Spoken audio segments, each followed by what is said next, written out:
अस्सलाम वालेकुम ji, welcome to my class. I hope आप सब ठीक होंगे। आज हम अपनी क्लाउड कंप्यूटिंग की फाइनल टर्म सीरीज़ में लेक्चर 41 के रिमेनिंग मॉड्यूल्स कवर करेंगे फ्रॉम मॉड्यूल 225 टू 229।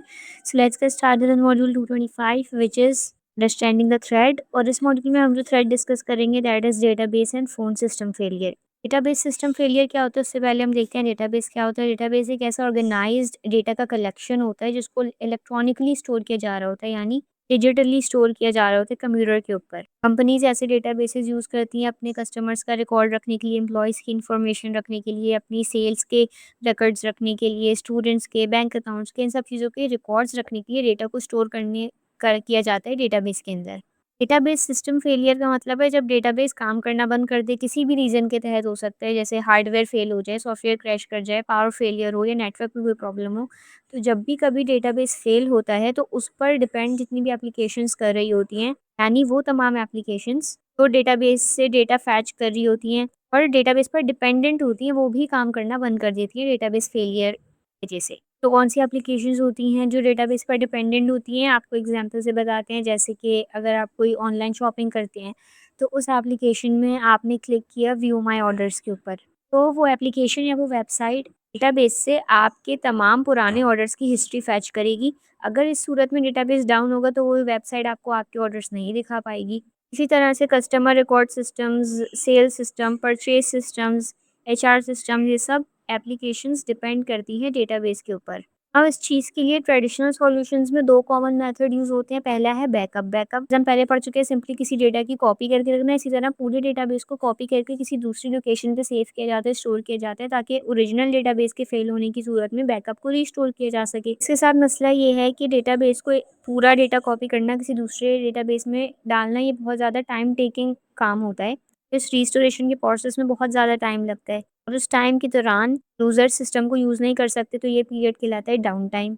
आपकी सर्विस और सिस्टम के लिए अच्छी चीज़ नहीं है। दूसरा मेथड ट्रेडिशनल सॉल्यूशंस में जो यूज़ होता है that is data replication. Data replication का मतलब है कि डेटा की मल्टीपल कॉपीज़ बनाकर सेम डेटाबेस के अंदर ही, रेप्लिकेशन का मतलब है कि सेम डेटाबेस की मल्टीपल कॉपीज़ बनाकर उनको सिंक्रोनाइज़ रखना, यानी अपडेटेड रखना। जैसे अगर आपकी टीचर स्कूल में जो अटेंडेंस रजिस्टर्स बनाती थी जिसमें अटेंडेंस दी जाती थी तमाम स्टूडेंट्स की, तो अगर आप टीचर क्या करें कि वो एक अटेंडेंस रजिस्टर क्लासरूम में रखें जिसमें स्टूडेंट्स की अटेंडेंस लें, और दूसरा identical same to same register principal के ऑफिस में रखें या अपने पास कहीं भी रखें, जिसमें तमाम न्यू चेंजेस अपडेट होते रहें।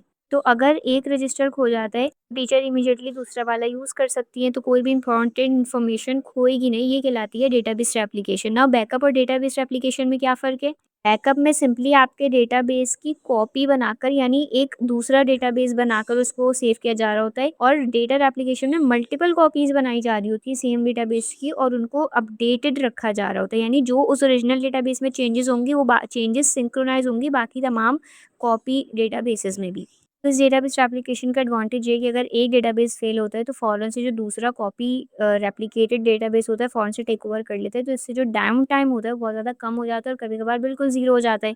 डिसएडवांटेज इसका ये है कि जो रेप्लिकेट करने का जो प्रोसेस होता है, जो रेप्लिकेशन होती है, बहुत ज़्यादा मुश्किल होती है करना, और इसको मैनेज करना भी बहुत मुश्किल होता है as compare to simple backups, क्योंकि बार-बार अपडेट करनी होती है हर चीज़ आपको मल्टीपल कॉपीज़ के अंदर, इसलिए ये प्रोसेस बैकअप से ज़्यादा मुश्किल होता है बट रिलायबल होता है। तो क्लाउड इस प्रॉब्लम का क्या सॉल्यूशन देता है? क्लाउड के अंदर डेटाबेस रेप्लिकेशन और फेलओवर दोनों कंबाइन वर्क करती हैं। यानी डेटाबेस को रेप्लिकेट करके रखा जाता है मल्टीपल कॉपीज़ बना के, और अगर किसी वजह से ओरिजिनल डेटाबेस फेल होता है तो फ़ौरन से जो ऑटोमेटिक फेलओवर सिस्टम होता है वो काम स्टार्ट करता है। दूसरा रेप्लिकेटेड डेटाबेस टेक ओवर कर लेता है। इस पूरे प्रोसेस के दौरान सिस्टम बिल्कुल भी डाउन टाइम में नहीं जाता और जो यूज़र्स होते हैं वो नोटिस भी नहीं करते कि ऐसा कुछ चेंजेस हुए हैं।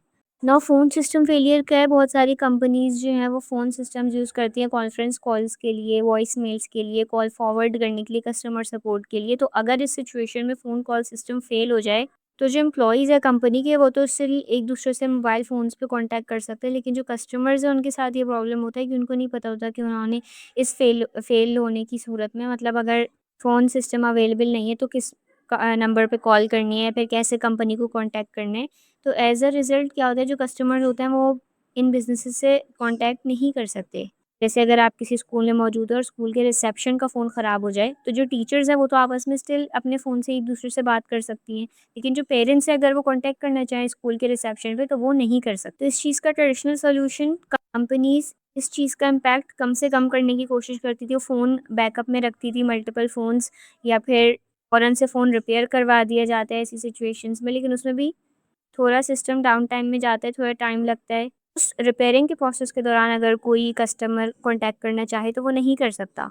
बट क्लाउड फ़ोन सिस्टम में क्या होता है जो क्लाउड सॉल्यूशन प्रोवाइड करता है वो ये कि cloud phone system cloud servers पर होस्ट किए जा रहे होते हैं, लोकल हार्डवेयर पे बेस्ड नहीं होते। वो बैकअप सर्वर्स यूज़ कर रहे होते हैं, वो रिडंडेंसी यानी मल्टीपल बैकअप ऑप्शंस होते हैं उनके पास। ऑटोमैटिक फेल ओवर सिस्टम्स होते हैं जो किसी एक डिवाइस के फेल होने की सूरत में, किसी एक सर्वर के फेल होने की सूरत में ऑटोमैटिकली टेक ओवर कर लेते हैं विद ज़ीरो डाउन टाइम। इससे सर्विस जो है वो ज़्यादा रिलायबल बन जाती है। देन अगेन आपको एक डिफरेंस दिया हुआ है between traditional and cloud solutions, आप इसे देख सकते हैं। अब तक हमने जितने भी मॉड्यूल्स में थ्रेड्स पढ़े थे, उनका बिज़नेसेस पर क्या इम्पैक्ट होता है और उनको डील करने के लिए कैसे डिज़ास्टर रिकवरी प्लान्स बनाए जाते हैं, वो हम पढ़ेंगे in module 226 which is business impact and disaster recovery plans. Now जब भी आप कभी किसी रिस्क को कम करने के लिए उसके आने से पहले उसको प्रिवेंट करते हैं, आपके बिज़नेसेस पे उसका क्या इम्पैक्ट होगा उस चीज़ को मेजर करते हैं, तो इसकी एक कॉस्ट होती है। यानी तमाम रिस्क से प्रोटेक्शन के लिए पैसे लगते हैं। जैसे अगर आपने कोई बैकअप सर्वर ख़रीदना है तो उसको परचेज़ करने की कॉस्ट होगी। एक्स्ट्रा हार्ड डिस्क अगर आपने रखनी है रिडंडेंसी के लिए, रेप्लिकेट करने के लिए तो उसकी एक्स्ट्रा कॉस्ट होगी। पावर फेलियर के लिए अगर आपने जनरेटर्स इंस्टॉल करने हैं उसकी कॉस्ट होगी। क्लाउड बैकअप यूज़ करना है उसकी कॉस्ट होगी। तो हर पॉसिबल रिस्क के लिए कंपनी अनलिमिटेड पैसा खर्च नहीं कर सकती। तो सबसे पहले वो ये क्लैरिफ़ाई करते हैं कि कौन-कौन से ऐसे रिस्क हैं जो उनके बिज़नेस के लिए सबसे ज़्यादा डेंजरस हैं, इम्पैक्टफुल हैं। फिर वो सबसे इम्पोर्टेंट रिस्क के ऊपर पैसे खर्च करते हैं। जैसे फॉर एग्ज़ाम्पल अगर आपके पास 10,000 रुपए हैं और इस 10,000 रुपए में आपको अपने घर में कुछ प्रोटेक्ट करना है, अपने घर की प्रोटेक्शन करनी है, तो क्या आप उन 10,000 रुपए से अपना टीवी प्रोटेक्ट करने के लिए कुछ करेंगे? नहीं, आप लॉक्स खरीदेंगे, स्मोक डिटेक्टर्स यूज़ करेंगे, सीसीटीवी या फिर कोई इंश्योरेंस वगैरह करेंगे। तो पैसा सही चीज़ों पर खर्च करना ताकि बड़े लॉस से बचा जा सके, कंपनीज़ भी यही करती हैं। वो कहते हैं रिस्क एनालिसिस। जैसे हर आईटी टीम कंपनी की ये स्टडी करती है, जितने भी पॉसिबल रिस्क्स हैं, उनको स्टडी करती है और 2 क्वेश्चंस पूछती हैं।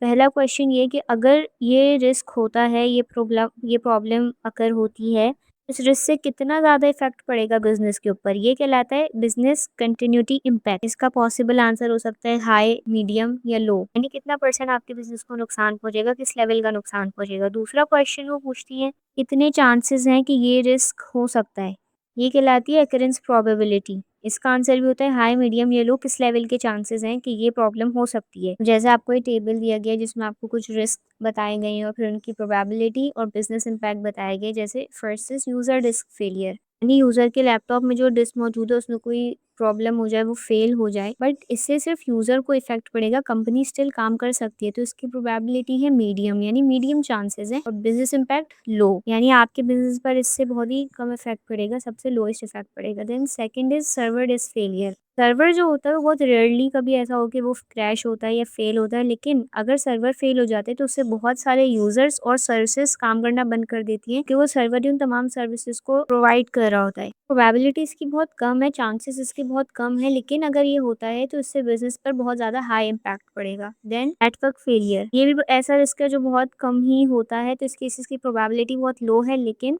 अगर इंटरनेट डाउन हो जाता है तो एम्प्लॉइज़ जो हैं क्लाउड सर्विसेज को एक्सेस नहीं कर सकते, तो उससे बिज़नेस इम्पैक्ट बहुत हाई होता है।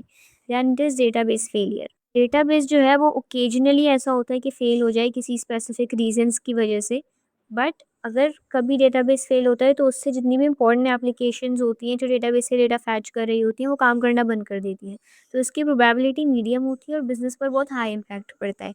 Next is server power failure. और जो पावर प्रॉब्लम्स होती हैं कि इलेक्ट्रिसिटी चली जाए, ब्लैकआउट हो जाए, पावर में कुछ और टेक्निकल इशू हो जाए, तो ये कॉमन प्रॉब्लम्स होती हैं, इसकी वजह से इसकी प्रोबेबिलिटी हाई है क्योंकि तमाम जितनी भी सर्वर्स, डेटा हाउसेस सब इलेक्ट्रिसिटी पे बेस्ड होती हैं, तो सारे सर्वर्स इसी से चल रहे होते हैं, तो उससे बहुत मेजर डिस्ट्रक्शन हो सकती है, तो इसका बिज़नेस पर भी बहुत हाई इम्पैक्ट पड़ता है। देन इट इज़ फायर, इसके चांसेस बहुत कम है, प्रोबेबिलिटी कम है, बट अगर ये कभी आग लग जाती है तो उससे बहुत ज़्यादा नुकसान हो सकता है, इसलिए बिज़नेस इम्पैक्ट हाई है। देन फ्लड अगेन इसकी प्रोबेबिलिटी भी बहुत कम है, चांसेस बहुत कम है, लेकिन अगर ऐसा कुछ होता है तो उससे भी डेटा सेंटर कंप्लीटली डिस्ट्रॉय हो सकता है, जिसकी वजह से फ्लड के भी बिज़नेस इम्पैक्ट बहुत हाई है। ऐसे डिज़ास्टर्स से बचने के लिए डिज़ास्टर रिकवरी प्लान बनाया जाता है।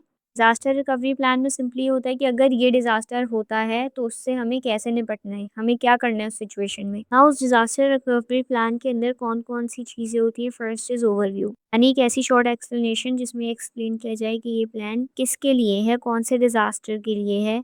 And it is goals and objectives, इस डिज़ास्टर के बाद कंपनी के क्या गोल्स हैं, वो क्या अचीव करना चाहती हैं, जैसे डेटा कंप्लीटली रिकवर करना है, जल्दी रिकवर करना है, डाउन टाइम कम से कम करना है, या फिर कम से कम टाइम में बिज़नेस ऑपरेशंस को दोबारा कंटिन्यू करना है, तो ये गोल्स एंड ऑब्जेक्टिव्स होती हैं। देन टाइप्स ऑफ इवेंट, यानी किस तरह की इवेंट्स इंक्लूड हैं इस डिज़ास्टर प्लान के अंदर, यानी कौन-कौन से डिज़ास्टर इंक्लूड, जैसे फायर हो, फ्लड हो, कोई वायरस अटैक हो जाए, पावर फेलियर हो जाए, हार्डवेयर फेलियर हो जाए, तो कौन से डिज़ास्टर इस प्लान के अंदर इंक्लूडेड हैं। Then it is risk analysis, यानी जो हमने ऊपर 2 क्वेश्चंस पढ़े थे कि उस रिस्क की क्या-क्या प्रोबेबिलिटी है, कितने चांसेस हैं ये रिस्क हो सकता है, और दूसरा उससे बिज़नेस पर क्या इम्पैक्ट पड़ेगा, कितना इम्पैक्ट पड़ेगा, वो कितना सीरियस है। ये रिस्क एनालिसिस किया जाता है। Then fifth is mitigation techniques. Mitigation का मतलब है रिस्क अकर होने के बाद जो डैमेज होता है उसको कैसे कम से कम किया जाए। जैसे अगर कोई हार्डवेयर फेलियर होता है तो उसका मिटिगेशन टेक्निक ये होगा कि बैकअप रखे जाएँ, मल्टीपल कॉपीज़ में डुप्लिकेट करके डेटा रखा जाए। ऐसी सिचुएशंस में क्लाउड क्या-क्या रिकमेंडेशंस देता है, first is use standard programming languages, यानी एज़ अ यूज़र आप ऐसे क्लाउड प्रोवाइडर्स चूज़ करें जो स्टैंडर्ड प्रोग्रामिंग लैंग्वेजेस और स्टैंडर्ड टूल्स यूज़ करते हो, ताकि बाद में अगर किसी डिज़ास्टर की सूरत में अगर आपको कोई क्लाउड प्रोवाइडर चेंज करना पड़े, किसी दूसरे क्लाउड प्रोवाइडर पे मूव करना पड़े, तो वो आपके लिए आसान हो। Then it is data return plan after service termination, यानी कोई जब आप कोई क्लाउड प्रोवाइडर चूज़ कर लें तो उसके बाद अपनी सर्विसेज क्लाउड प्रोवाइडर से यूज़ करने से पहले आप एक रिटर्न एग्रीमेंट आपके पास होना चाहिए, जिसमें मेंशन हो कि आपके डेटा को कैसे रिटर्न किया जाएगा, और अगर आप सर्विस इस्तेमाल करना बंद कर दें तो उसके बाद क्या प्रोसेस होगा। जैसे फॉर एग्जांपल एनालॉजी से अगर मैं बताऊँ आपको, तो जब आप कोई घर रेंट करते हैं तो फिर आपको पता होना चाहिए कि जब आप ये घर छोड़ के जाएँगे, क्योंकि रेंट पे रह रहे हैं, अगर कभी न कभी अगर आप जब छोड़ के जाएँगे तो क्या आपको वो सिक्योरिटी डिपॉज़िट वापस मिलेगा जो एडवांस हम देते हैं। तो इस तरह की चीज़ें पहले से आपको as a user cloud provider से रिटर्न एग्रीमेंट में करवानी चाहिए। Then it is continuity of operations. इसका मतलब ये है कि चाहे कोई डिज़ास्टर हो या जो भी इश्यू हो, उसके बाद बिज़नेस जो है वो दोबारा कंटिन्यू रन करना चाहिए, काम करना चाहिए। तो एसएलए में ये चीज़ें मेंशन होती हैं कि किसी डिज़ास्टर रिकवरी की सूरत में, यानी किसी डिज़ास्टर के बाद जब रिकवर होता है, सर्विसेज़ यूज़ कर रहे होते हैं कस्टमर्स दोबारा, तो कस्टमर्स को कंपनसेशन दिया जाता है। तो एसएलए में जो कंपनसेशन इश्यू किया गया था, क्या वो यूज़र्स को मिला है या नहीं? Then it is compliance with legal standards. Compliance का मतलब हम बहुत दफ़ा देख चुके हैं, रूल्स को, लीगल लॉज़ को, इंटरनेशनल स्टैंडर्ड्स को फ़ॉलो करना, जैसे आईएसओ स्टैंडर्ड्स होते हैं, लीगल एग्रीमेंट्स होती हैं, ऑडिट रिक्वायरमेंट्स होती हैं। तो कंपनी को ये मेक श्योर करना चाहिए कि जो क्लाउड प्रोवाइडर है वो तमाम नेसेसरी रूल्स और रेगुलेशंस और लॉज़ फ़ॉलो करे। यानी जब companies as a businesses cloud provider से सर्विसेज़ ले रही होती है, तो उनको ये मेक श्योर करना चाहिए कि तमाम रूल्स फ़ॉलो करनी चाहिए वो providers. Then it is licensing, यानी जो कंपनी है जो क्लाउड प्रोवाइडर से सर्विसेज़ ले रही है, उनको ये मेक श्योर करना चाहिए कि जो क्लाउड प्रोवाइडर जितने भी सॉफ्टवेयर्स प्रोवाइड कर रहे हैं आपको, वो प्रॉपर्ली लाइसेंस्ड होने चाहिए, ताकि कोई भी लीगल प्रॉब्लम्स आप अवॉइड कर सकें। और इनसाइडर थ्रेड मतलब कि जो भी इंटरनल स्टाफ है कंपनी का, सॉरी क्लाउड प्रोवाइडर का, उनकी गारंटी होनी चाहिए कि कोई ऐसे एम्प्लॉइज़ नहीं होंगे जो इंटरनल सीक्रेट्स लीक करें या फिर अनऑथराइज़ली एक्सेस करें, कोई इनसाइडर अटैक ना हो। प्रोवाइडर की वजह की तरफ से इस चीज़ की भी गारंटी होनी चाहिए। Now let's move on to module 227 which is data governance. Data governance का मतलब है एक ऐसी सेट ऑफ रूल्स और ऐसी प्रैक्टिसेस, ऐसे स्टैंडर्ड्स जो आपके डेटा को प्रोटेक्ट करे, कंट्रोल करे और मैनेज करने के लिए बनाए जाएँ through out it's life cycle, यानी डेटा क्रिएट होने से लेकर उसके परमानेंटली डिलीट होने तक का जो पूरा लाइफ साइकिल है, उस पूरे through out the life cycle ऐसे रूल्स मौजूद हैं जिनकी बेसिस पर आपके डेटा को प्रोटेक्ट किया जा सके। एंड डेटा एक्सेस स्टैंडर्ड्स क्या होते हैं? यानी एज़ अ यूज़र ये मेक श्योर करना कि जब आप कोई क्लाउड एप्लीकेशन क्रिएट कर रहे हो क्लाउड के थ्रू, तो वो उस एप्लीकेशन में तमाम स्टैंडर्ड इंटरफेसेस यूज़ किए जाएँ, स्टैंडर्ड एपीआईज़ यूज़ की जाएँ, जो दूसरे क्लाउड प्रोवाइडर्स के साथ भी काम कर सके। जैसे अगर फॉर एग्ज़ाम्पल आप आज क्लाउड प्रोवाइडर ए के साथ काम कर रहे हैं, बट कल आप डिसाइड करते हैं कि नहीं, मुझे शिफ्ट करना है क्लाउड प्रोवाइडर बी के ऊपर। तो आपकी एप्लीकेशन ईज़ी टू मूव होनी चाहिए बगैर किसी ओवरराइटिंग के, रीडिज़ाइनिंग के, वो ईज़िली मूव कर सकती क्लाउड प्रोवाइडर भी के ऊपर। तो ये इसमें पोर्टेबिलिटी मतलब आपके लिए ईज़ी होना चाहिए मूव करना एक क्लाउड प्रोवाइडर से दूसरे क्लाउड प्रोवाइडर पर। और इंटीरियरोपेरेबिलिटी कहलाती है जब डिफरेंट क्लाउड सिस्टम्स इंटीग्रेट हो सकते हैं, आपस में मिल के काम कर सकते हैं। Then it is data separation. इसका मतलब है आप सेंसिटिव डेटा को नॉन सेंसिटिव डेटा से सेपरेटेड रखें, आइसोलेटेड रखें। जो भी सेंसिटिव डेटा है वो एक सीक्रेट रहे, जैसे कि पासवर्ड, बैंक अकाउंट डिटेल्स या फिर पर्सनल इन्फॉर्मेशन जैसे किसी का एनआईसी नंबर वगैरह या फिर मेडिकल रिकॉर्ड्स। तो ये सारी वो चीज़ें जो सेंसिटिव डेटा है इनको सीक्रेट रखा जाना चाहिए। नॉन सेंसिटिव डेटा यानी ऐसा डेटा जो कॉन्फिडेंशियल ना हो, जैसे आपकी कंपनी का लोगो, एडवर्टाइजमेंट्स, प्रोडक्ट्स के कैटलॉग वगैरह, ये डेटा सेपरेशन कहलाती है। एंड डेटा इंटेग्रिटी, इंटेग्रिटी का मतलब हम बहुत बार पढ़ चुके हैं कि डेटा जो है वो कंप्लीट रहे, उसमें कोई मॉडिफिकेशन ना हो, कोई चेंजेस कोई ना करे। आपने जिस हालत में डेटा स्टोर किया उसी हालत में करेक्टली स्टोर्ड रहे, ये डेटा इंटेग्रिटी कहलाती है। यानी कोई भी एक्सीडेंटली या इंटेंशनली, जानबूझ के या गलती से उसमें कोई मॉडिफिकेशन ना कर पाए। इंटेग्रिटी कैसे चेक की जाती है? चेकसम के ज़रिए। Checksum is like a fingerprint आपके डेटा के लिए। जब कोई फ़ाइल क्रिएट की जाती है तो एक चेकसम वैल्यू भी जनरेट की जाती है। बाद में अगर कोई फ़ाइल चेंज होती है तो उसका चेकसम भी चेंज हो जाता है, जिससे ये पता चल जाता है कि इस फ़ाइल में कोई मॉडिफ़िकेशन की गई है। और रेप्लिकेशन की जाती है, यानी आपके डेटा की मल्टीपल कॉपीज़ बना के रखी जाती हैं। अगर एक कॉपी में कोई चेंजेस होते हैं, करप्ट होती है, तो दूसरी करेक्ट कॉपी अवेलेबल होती है। Then it is data regulations. ये वो रूल्स एंड रेगुलेशंस होते हैं, लॉज़ होते हैं जो ये बताते हैं कि किस तरह से आपके डेटा को स्टोर किया जाना चाहिए, उसको प्रोसेस किया जाना चाहिए। जैसे कस्टमर प्राइवेसी लॉज़ या फिर गवर्नमेंट की दी हुई कोई रूल्स एंड रेगुलेशंस, या फिर जो कंपनी है जो प्रोवाइडर से सर्विसेज ले रही है उस कंपनी के अपने कुछ पॉलिसीज़ हो सकती हैं। ये डेटा रेगुलेशन कहलाती हैं। तो एज़ अ कस्टमर, चाहे आप इंडिविजुअल हो या बिज़नेस हो, आपको ये मेक श्योर करना चाहिए कि क्लाउड प्रोवाइडर उन तमाम रिक्वायर्ड लॉज़ को फॉलो करता है। Then it is data disposition. Disposition का मतलब होता है प्रॉपर्ली किसी चीज़ को डिलीट करना, डिस्पोज़ करना। और यहाँ पर डेटा डिस्पोज़िशन मतलब डेटा को डिस्पोज़ करना कंप्लीटली, प्रॉपर्ली, परमानेंटली। जब आप कोई क्लाउड सर्विस ख़त्म कर रहे होते हैं, यूज़ करना बंद करते हैं, शिफ्ट कर रहे होते हैं किसी दूसरे प्रोवाइडर के ऊपर, तो आप प्रोवाइडर से ये रिक्वेस्ट कर सकते हैं कि आपके डेटा को कंप्लीटली डिलीट किया जाए। तो प्रोवाइडर को ऐसी सिचुएशन में चाहिए कि वो परमानेंटली आपके डेटा को डिलीट करे और आपको एक प्रूफ दे कि हाँ, आपका डेटा परमानेंटली डिलीट हो चुका है। Then it is data recovery. Data recovery मतलब जो भी आपका लॉस्ट डेटा है उसको रिकवर किया जाए, डैमेज डेटा है उसको रिकवर किया जाए। जैसे अगर सर्वर क्रैश हो जाता है, क्लाउड प्रोवाइडर की तरफ से इश्यू हुआ है, तो क्लाउड प्रोवाइडर को चाहिए आपका डेटा रीस्टोर करके दे बैकअप से। ये डेटा रिकवरी कहलाती है। तो एज़ अ यूज़र आपको ये चेक रखना चाहिए कि क्लाउड प्रोवाइडर कितने टाइम पीरियड के बाद आपका डेटा का बैकअप लेते हैं, डेटा को कैसे कवर किया जाता है, कितनी जल्दी रिकवर किया जा सकता है। एंड ऊपर हमने जितने भी पॉइंट्स पढ़े, आपको डिफरेंस की सूरत में यहाँ बताया गया है कि आप किस तरह एक ट्रेडिशनल प्रोवाइडर और एक अच्छे क्लाउड प्रोवाइडर के बीच में डिफरेंस कर सकते हैं। इसे आप देख सकते हैं, वही तमाम पॉइंट्स हैं जो हमने ऊपर पढ़े हैं। Now let's move on to module 228 which is security and reliability. Now consumer side vulnerabilities से पहले वल्नरेबिलिटीज़ क्या होती है, हम बहुत दफ़ा पढ़ चुके हैं कि वल्नरेबिलिटी आपके सॉफ्टवेयर, कंप्यूटर या सिस्टम में मौजूद कोई ऐसा वीक पॉइंट होता है जिसका हैकर्स या अटैकर्स फ़ायदा उठा सकते हैं। एक्सप्लॉइट मतलब फ़ायदा उठाना। तो कंज्यूमर साइड वल्नरेबिलिटीज़ का मतलब है जब यूज़र की अपनी डिवाइसेज़ में कोई वीक पॉइंट हो, जैसे जो भी डिवाइस यूज़र यूज़ करे, laptop, desktop, mobile phone, web browser, जो भी सर्विस या डिवाइस यूज़र यूज़ करे, उसकी तरफ से उसमें कुछ वीक पॉइंट हो। जैसे अगर आपके लैपटॉप में आउटडेटेड ब्राउज़र है या फिर एंटीवायरस इंस्टॉल नहीं हुआ हुआ है या फिर वीक सिक्योरिटी सेटिंग्स हैं, तो ऐसी सिचुएशंस में हैकर आपके लैपटॉप पर अटैक कर सकता है। और अगर जो भी क्लाउड सर्विस यूज़ करें, बेशक वो सिक्योर हो, बट स्टिल ये एज़ अ यूज़र आपके लिए रिस्की हो सकता है। हार्डनिंग का मतलब होता है कि आप इस तरह की वीकनेसेस को, इस तरह के वीक पॉइंट्स को, वल्नरेबिलिटीज़ को अपने कंप्यूटर से रिमूव करें और अपने कंप्यूटर को मज़ीद सिक्योर बनाएं। जैसे आप विंडोज़ अपनी अपडेटेड रखें, एंटीवायरस इंस्टॉल करके रखें, फायरवॉल्स इनेबल करें और जो भी पायरेटेड सॉफ्टवेयर्स हैं वो डिलीट कर दें और मज़ीद पायरेटेड सॉफ्टवेयर्स ना यूज़ करें, स्ट्रॉन्ग पासवर्ड्स यूज़ करें। एज़ अ यूज़र ये टेक्निक्स आप यूज़ कर सकते हैं अपने सिस्टम को मज़ीद सिक्योर बनाने के लिए। Then next security method is encryption, यानी जब आप अपने डेटा को स्टोर कर रहे हो, ट्रांसफ़र कर रहे हो या बैकअप में रख रहे हो, एन्क्रिप्शन का मतलब है कि आप अपने डेटा को रीडेबल फॉर्म से सीक्रेट कोड में कन्वर्ट कर दें, एन्क्रिप्ट कर दें, ताकि अगर कोई अनऑथराइज्ड पर्सन उसको एक्सेस कर भी पाए किसी तरह, तो वो उसको समझ ना पाए, उसके लिए वो यूज़लेस हो और सिर्फ वही इज़ अनरीडेबल फॉर्म में जो कोड है, जो सीक्रेट कोड है, उसको डिसाइफर कर सकता है, डिक्रिप्ट कर सकता है, जिसके पास की मौजूद हो। यही की कोड को डेटा को इनक्रिप्ट करने के लिए यूज़ की जाती है, जो सेंडर के पास होती है, और रिसीवर के पास भी सेम की होती है, जो इस डेटा को डिक्रिप्ट करने के लिए यूज़ की जाती है।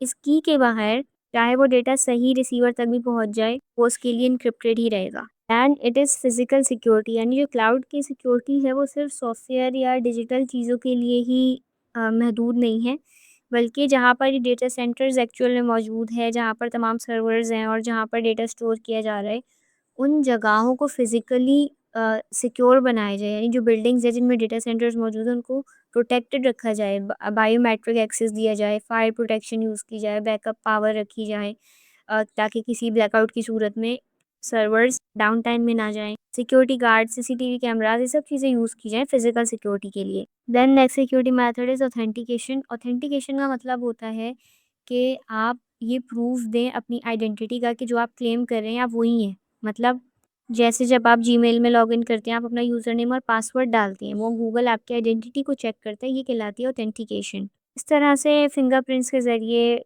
फेस रिकॉग्निशन के ज़रिए, टू फैक्टर ऑथेंटिकेशन के ज़रिए और जो ओटीपीज़ होते हैं, वन टाइम पासवर्ड, इनके ज़रिए एडवांस ऑथेंटिकेशन मेथड्स ये होते हैं, इनके ज़रिए सिक्योरिटी एडवांस मेंटेन की जाती है। Then IAM, identity and access management, ये आपका कंट्रोल करता है कि कौन-कौन सिस्टम में लॉगिन कर सकता है और क्या-क्या किसका एक्सेस है, कौन क्या एक्शंस परफ़ॉर्म कर सकता है। जैसे ऑथेंटिकेशन ये चेक करता है कि कौन लॉगिन कर रहा है, और एक्सेस मैनेजमेंट ये चेक करता है कि वो जो बंदा लॉगिन कर रहा है वो कौन-कौन सी चीज़ें एक्सेस कर सकता है। जैसे जो एडमिन है उसको एडमिन वाले तमाम फ़ीचर्स मिले, मेंबर है उसको मेंबर वाले तमाम फ़ीचर्स मिले, ऐसा ना हो कि मेंबर जो है वो एडमिन वाले फ़ीचर्स एक्सेस कर पाए। ये आईएएम कहलाता है। Then it is performance requirements. यहाँ पर एक टर्म यूज़ की गई है बेंचमार्किंग। बेंचमार्किंग का मतलब होता है जब आप कोई अपनी लोकल सिस्टम से एप्लीकेशन क्लाउड पर मूव करते हैं तो ये मेजर करते हैं कि वो कितना फ़ास्ट काम कर रही है, ये चीज़ बेंचमार्किंग कहलाती है। यानी डिप्लॉयमेंट से पहले आप किसी भी एप्लीकेशन की टेस्टिंग करते हैं और उसकी परफॉर्मेंस को मेजर करते हैं। इसमें आप क्या-क्या चीज़ें मेजर करते हैं, उसकी स्पीड, रिस्पॉन्स टाइम और डेटा कितनी देर में अपलोड हो रहा है, कितनी देर में डाउनलोड हो रहा है, वो स्पीड मेजर की जाती है। जैसे अगर आपका लोकल सिस्टम पे कोई एप्लीकेशन रन हो रही है और वो 2 सेकंड ले रही है ओपन होने में, और क्लाउड पर मूव करने के बाद वो 10 सेकंड ले रही है ओपन होने में, तो ये परफॉर्मेंस प्रॉब्लम कहलाएगी। यानी बिफोर क्लाउड और आफ्टर क्लाउड कंपैरिजन किया जाए। Now let's move on to module 229, last module of this chapter, which is virtual machines, software and applications. अच्छा, इस चैप्टर के मॉड्यूल्स की नंबरिंग ऑफिशियल नोट्स में कुछ आगे पीछे हुई हुई है। ये 229 मॉड्यूल एक्चुअली में 230 मॉड्यूल है, अगर आप हैंडआउट्स के हिसाब से नंबरिंग देखें तो। Virtual machine vulnerabilities. सबसे पहले वर्चुअल मशीन क्या होती है? एक ऐसा सॉफ्टवेयर बेस्ड कंप्यूटर जो एक फिजिकल कंप्यूटर के ऊपर रन कर रहा होता है। हम बहुत बार पहले भी पढ़ चुके हैं कि एक फिजिकल सर्वर के ऊपर, एक सिंगल फिजिकल सर्वर के ऊपर मल्टीपल वर्चुअल मशीन्स रन की जा सकती हैं। तो वर्चुअल मशीन वल्नरेबिलिटीज़ क्या हैं? ऐसे वीक पॉइंट्स जो अटैकर्स को ये अलाउ करें कि वो वर्चुअल मशीन्स पर अटैक कर सकें। ये अटैक किसी दूसरी वर्चुअल मशीन से हो सकता है, फिजिकल सर्वर जिस पे वर्चुअल मशीन होस्ट की जा रही है उस पर से हो सकता है, और जो नेटवर्क जो इन तमाम वर्चुअल मशीन्स को सर्वर को आपस में कनेक्ट कर रहा है उसके ज़रिए भी हो सकता है। इस तरह की वीएम वल्नरेबिलिटीज़ से बचने के लिए क्लाउड प्रोवाइडर्स को आईडीएस और आईपीएस यूज़ करने चाहिए। आईडीएस यानी इंट्रूजन डिटेक्शन सिस्टम। ये एक ऐसा सिस्टम होता है जो इस तरह की सस्पिशियस एक्टिविटीज़ को डिटेक्ट करता है, एक अलर्ट भेजता है, लेकिन ये सिर्फ अलर्ट भेजता है, उस अटैक को रोकता नहीं है। जैसे एक सीसीटीवी कैमरा है, वो सब कुछ रिकॉर्ड तो कर लेता है, कुछ सस्पिशियस हो तो अलार्म भी दे सकता है, लेकिन जैसे अगर कोई चोर आ जाए तो उसको रोक नहीं सकता। दूसरा होता है आईपीएस, इंट्रूजन प्रिवेंशन सिस्टम। ये अटैक को डिटेक्ट भी करता है और उसको ऑटोमेटिकली ब्लॉक भी करता है। जैसे सिक्योरिटी गार्ड अगर कोई लीगली एंटर करने की कोशिश करे किसी जगह पे, तो गार्ड उसको रोक देगा। देन वीएम माइग्रेशन का मतलब होता है आप अपनी वर्चुअल मशीन को किसी एक क्लाउड प्रोवाइडर या फिर एक सर्वर से दूसरे क्लाउड प्रोवाइडर या दूसरे सर्वर पर शिफ्ट कर रहे हैं। माइग्रेशन का वैसे डिक्शनरी मीनिंग होता है हिजरत करना। यहाँ पर वीएम माइग्रेशन मतलब उसको एक जगह से दूसरी जगह मूव करना। कभी-कभार कोई क्लाउड प्रोवाइडर्स बहुत ज़्यादा एक्सपेंसिव हो जाती हैं, उनकी सर्विस एक्सपेंसिव हो जाती है, फिर सर्विस की क्वालिटी कम हो जाती है, फिर कोई क्लाउड प्रोवाइडर कंप्लीटली अपनी सर्विस बंद कर रहे होते हैं, तो मुख्तलिफ रीज़न्स हो सकते हैं जिनकी वजह से वर्चुअल मशीन माइग्रेट की जाती हैं। देन टाइम क्रिटिकल सॉफ्टवेयर्स ऐसे सॉफ्टवेयर्स या ऐसी एप्लीकेशंस होती हैं जिसमें जल्दी रिस्पॉन्स करने की ज़रूरत होती है। अगर थोड़ा-सा भी डिले होगा तो उससे बहुत बड़ी प्रॉब्लम्स हो सकती हैं, जैसे एयर ट्रैफिक कंट्रोल। एयरप्लेन्स में ऐसे सॉफ्टवेयर्स होते हैं जिनको फौरी रिक्वेस्ट पर रिस्पॉन्ड करने की ज़रूरत होती है। थोड़ा-सा भी अगर रिस्पॉन्स डिले होगा तो उससे कोई मेजर नुकसान हो सकता है। रियल टाइम इंडस्ट्रियल मशीन्स होती हैं, स्टॉक मार्केट ट्रेडिंग सिस्टम्स होती हैं या फिर हेल्थ केयर एप्लीकेशंस होती हैं। क्योंकि क्लाउड जो है वो इंटरनेट पर डिपेंड करता है, इंटरनेट उसकी बैकबोन है और पब्लिक क्लाउड के अंदर हम रिस्पॉन्स टाइम की गारंटी नहीं दे सकते। ये प्रेडिक्टेबल नहीं होता क्योंकि इंटरनेट में डिले हो सकती हैं, नेटवर्क में कोई इशू हो सकता है। इसलिए जो इस तरह की टाइम क्रिटिकल एप्लीकेशंस होती हैं वो लोकली ज़्यादातर पे रन की जाती हैं, उनको क्लाउड पे रन नहीं किया जाता। And it is application development tools, यानी क्लाउड प्रोवाइडर्स ऐसे टूल्स और इन्वायरमेंट देते हैं, ऑफ़र करते हैं यूज़र्स को, जो मेजरली डेवलपर्स होते हैं ताकि वो उस एनवायरनमेंट में अपनी एप्लीकेशंस डेवलप कर सकें। तो इन एनवायरनमेंट्स में इस तरह के टूल्स यूज़ किए जाने चाहिए जिसमें सिक्योरिटी टेस्टिंग पहले से हुई भी हो, सिक्योर कोडिंग फीचर्स हों। Through out the development cycle, यानी कोडिंग स्टार्ट करने से लेकर प्रोजेक्ट डिप्लॉय करने तक का जो पूरा डेवलपमेंट साइकिल होता है उसको वो एनवायरनमेंट और ये टूल्स सपोर्ट करते हो। इन शॉर्ट, ऐसे डेवलपमेंट टूल्स चूज़ किए जाएँ जिनमें बिल्ट इन सिक्योरिटी मौजूद है। Then application run time support. Run time का वैसे मतलब होता है वो टाइम या उतना टाइम जितनी देर एप्लीकेशन एक्चुअली रन कर रही है। जब कोई एप्लीकेशन रन कर रही होती है तो वो मल्टीपल लाइब्रेरीज़ यूज़ कर रही होती है उस प्रोसेस के दौरान। लाइब्रेरीज़ प्री रिटन कोड होता है जो किसी स्पेसिफिक चीज़ के लिए लिखा जाता है ताकि डेवलपर्स को हर चीज़ हर दफ़ा स्क्रैच से ना लिखनी पड़े। तो जब आप क्लाउड पर अपनी कोई एप्लीकेशन मूव करें उससे पहले एज़ अ यूज़र आपको मेक श्योर करना चाहिए कि जितनी भी लाइब्रेरीज़ हैं वो करेक्टली काम कर रही हैं और वो रिलायबल हैं। Then it is application configuration, यानी एप्लीकेशंस को सिक्योर तरीके से कॉन्फ़िगर किया जाए। कॉन्फ़िगर मतलब सेटअप करना, जैसे सिक्योरिटी फ्रेमवर्क्स इंटीग्रेट किए जाएँ। सिक्योरिटी फ्रेमवर्क मतलब एक ऐसा सिक्योरिटी टूल्स और रूल्स का कलेक्शन, जैसे ऑथेंटिकेशन, ऑथराइज़ेशन, एन्क्रिप्शन, इन तमाम टूल्स का एक कलेक्शन सिक्योरिटी फ्रेमवर्क कहलाता है।